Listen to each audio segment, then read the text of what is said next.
Hi everybody, in this video we're going to look at how to make a stem and leaf display in Minitab. So I have two examples for us. I have gas prices and I have age of video game players. Let's start with the gas prices. Notice they're all in the threes. We're going to hit graph and then we're going to look for stem and leaf. Now we need to select our Y variable, which would be the gas prices. We can skip group variable, but we want to go into our increment. So all of our values were in the threes. So where we want to differentiate is by the tens place. So I'm going to put 0.1 as my increment. So notice now when it gives us the values, the 3, 4 means 3.4, and then we have the 1s, the 2s, the 3s, the 4s. I put everything that was in the 3.4. Then 3, 5 is 3.5.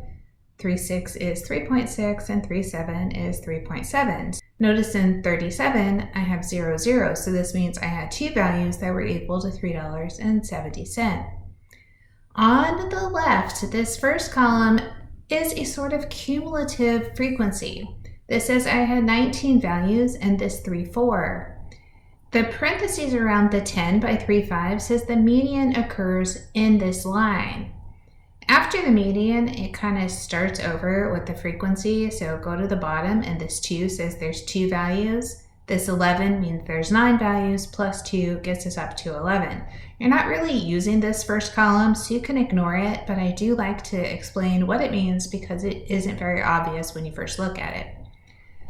Let's look at the age of video game players. Over here, when I'm looking at these ages, it looks like I have some in the 10s, the 40s, the 30s, the 20s. So this time, when I go to graph and I pick stem and leaf, I'm going to remove my old Y variable, get rid of the old increment.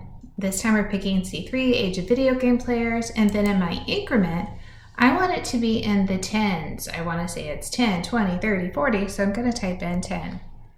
Let's push OK. So the first row says, oh, you had 6 people that were in the 10s. So this represents 11, 12, and then a bunch of 16-year-olds. Then when you get to the 2, these are the people in their 20s, 30s, 40s. The median appears in the row of people in their 30s, and then you can see the counts kind of going around. I think probably the most interesting from that first column is just the location of the median being in a particular row. At the bottom, it tells you what the leaf unit is. Remember, we said the stem was going to be in the 10s. This just identifies that the leaf is a ones unit.